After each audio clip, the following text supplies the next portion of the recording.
Nelson Mandela, in one of the most emphatic speeches ever. America, right before the end of apartheid in 1990, Mandela defended his policy in the highest grade ever. Let's watch. On to our next questioner at the microphone over there. Mr. Edelman. Welcome to America, Mr. Mandela. I'm Ken Edelman. Those of us who share your struggle for human rights and against apartheid have been somewhat disappointed by the models of human rights that you have held up since being released in jail. You've met over the last 6 months 3 times with Yasser Arafat, who you have praised. You have told Gaddafi that you share the view on, and applaud him on his record of human rights and his drive for freedom and peace around the world.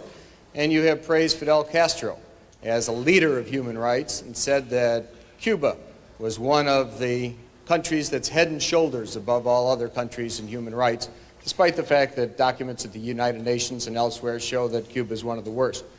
I was just wondering, are these your models of leaders of human rights? And if so, would you want a Gaddafi or an Arafat or a Castro to be a future president of South Africa? One of the mistakes which some political analysts make is to think that their enemies should be our enemies.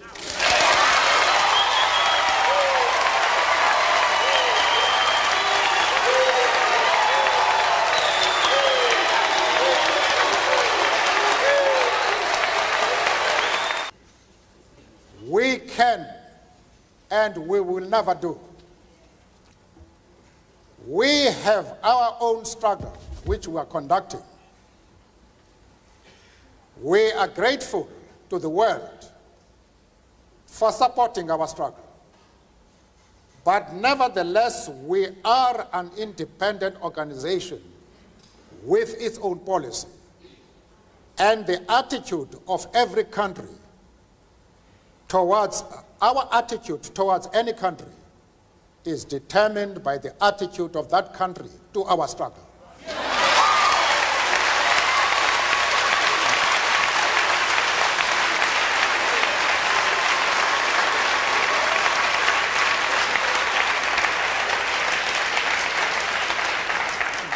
Yasser Arafat,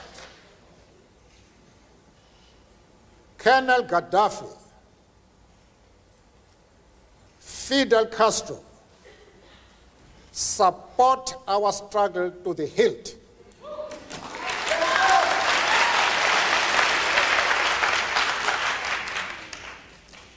There is no reason whatsoever why we should have any hesitation about hailing their commitment to human rights as they are being demanded in South Africa.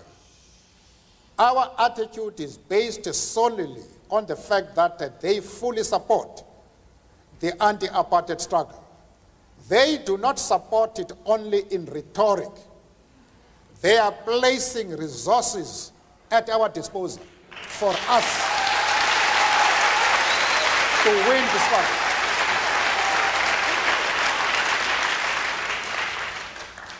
That is the position. So the question was, would Mandela, since his support, Mandela was in a very good terms with Yasser Arafat of Palestine. For those who remember, Yasser Arafat was the leader of Palestine at the time, and the Western world rejected him completely. Mandela had good communication with Cuba, okay, good friendly communication with Cuba, because, you know, Cuba has been ostracized by the world. You know how it goes. When America pushes a country to the side, the rest of the world just blindly follows. You must tell the truth. When America said, you go to the corner, everybody, don't speak to him. Nobody speaks, just like kids do. If you speak to him, when the bully kid says, you're not going to talk, you know, nobody talks to you. That's what Cuba has been through for so many years. Sanctions and sanctions and sanctions. They can't sell anything because they wanted to be independent. Same thing for Gaddafi at the time. The Western world did not like him because at the time, Gaddafi did not open his market to the rest of the world. Yes, there was no McDonald's in Libya. There was no KFC in Libya, no Walmart, no Burger King. Yeah, there wasn't. And when you refuse to let these companies come to your country, they consider you as the enemy. And Mohammed Gaddafi, for the longest time, refused to let these people in his country until Tony Blair and them came and negotiated. Then very cleverly, he let them in. But it was a big struggle. So now the journalist is asking Mandela, would you be happy that in your country, people that are evil, like Gaddafi, Yasser Arafat, come and rule?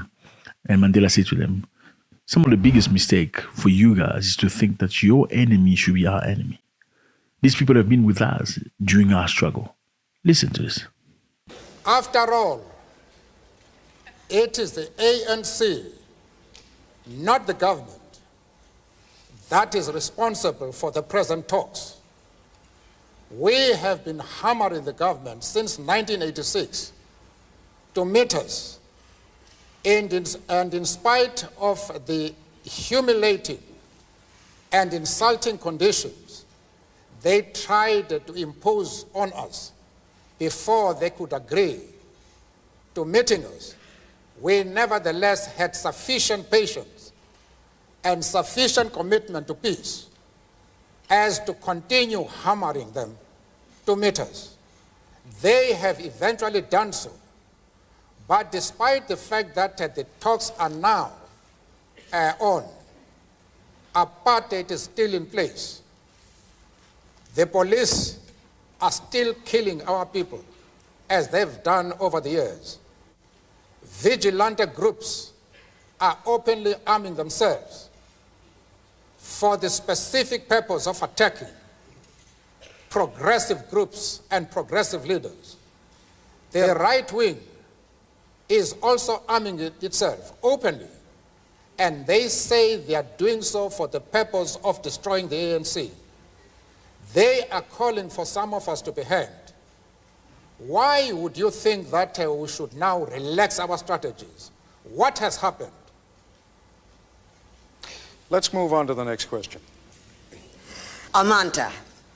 My name is Gloria Tute. I was born here in Harlem. I'm a lawyer. I've lived here all my life. I'm also on the board of directors of the African Educational Foundation that's raising money to train the people of Africa for industry. I am concerned about the future economy of South Africa.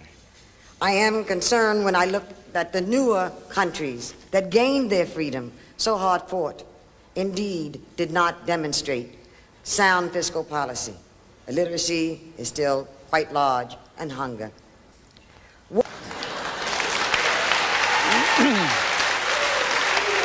If I may... What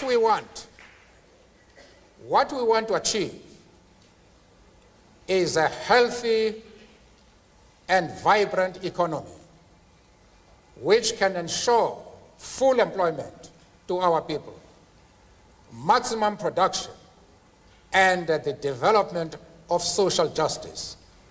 We wanted to rectify the imbalances that exist in our economy. One of the companies, well-known companies in the country, one company owns more than 75% of the shares quoted in the Johannesburg Stock Exchange. This is illustrative of how our economy is organized. It is the resources of the country are monopolized by a white minority, even in that minority by a few individuals, whereas the masses of the people, especially blacks, are left poor, ridden with disease, illiteracy, without educational facilities. We wanted to develop an economy which will put an end to that and will leave to other people to put a label if they so wish.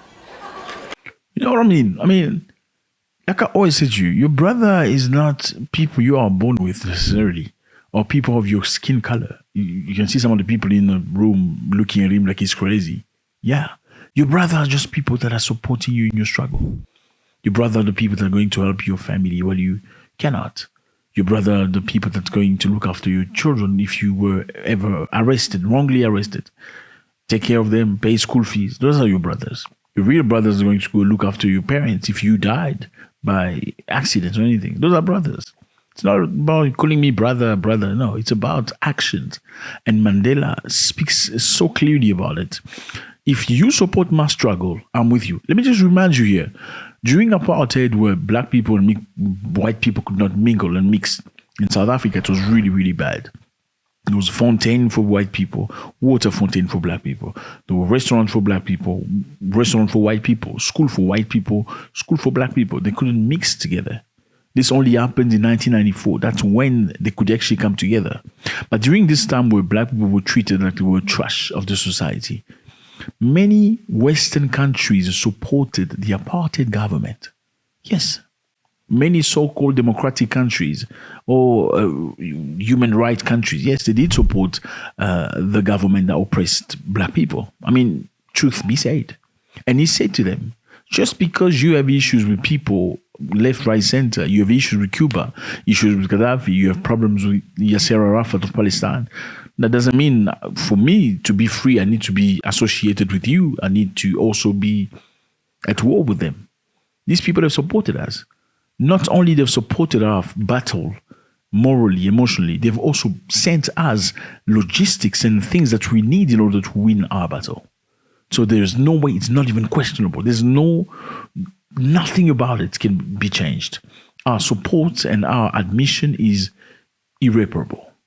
Let's go. Having said that, I think I would be dishonest if I did not express profound Now, this man is not very happy. with the answer that Mr. He's Mandela disappointed. gave to the previous question, because it suggests a certain They're always very disappointed when you say things they don't like. degree of amorality. The Immorality.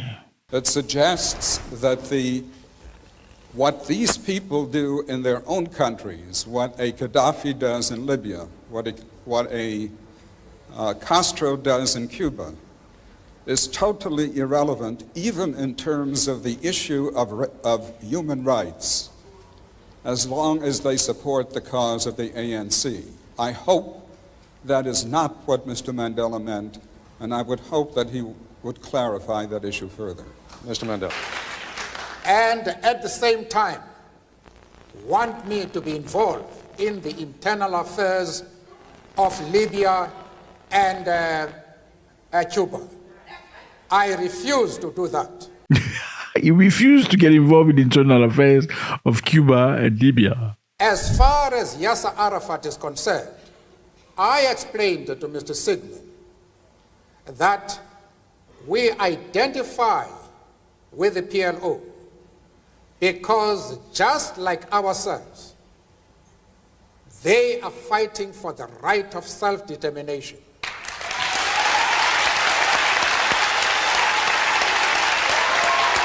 People who go through the same type of struggles, they can, like, it goes without saying. If you go through the same type of struggles, you go through the same difficulties, you're going to come together as friends. And usually those are the people that will fight next to each other.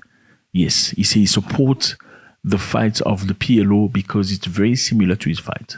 And that's why you can see South Africa has always been sympathetic to Gaza, because Mandela, who was one of the most prominent people in the ANC, in South Africa, was very supportive, clearly unapologetic about it.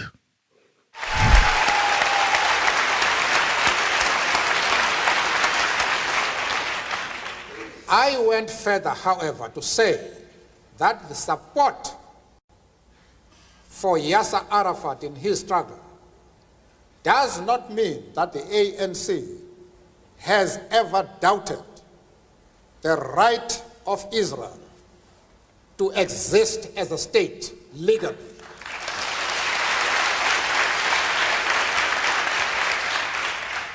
We have stood quite openly and firmly for the right of that state to exist within secured borders.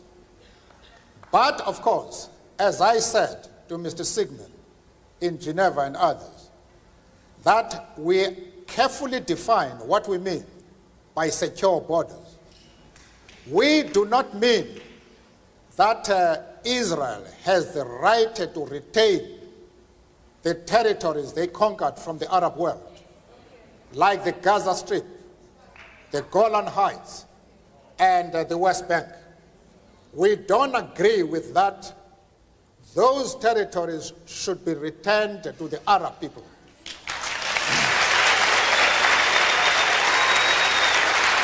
Mr. Mandela.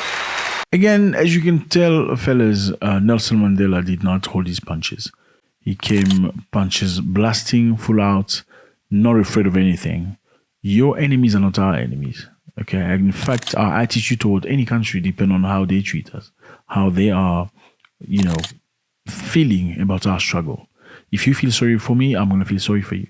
If you want to participate in my growth, I'm definitely going to be there for you. It's as simple as that. No stories about democracy and all that nonsense, because in fact, people who cry all the time about democracy are usually the most undemocratic countries in the world.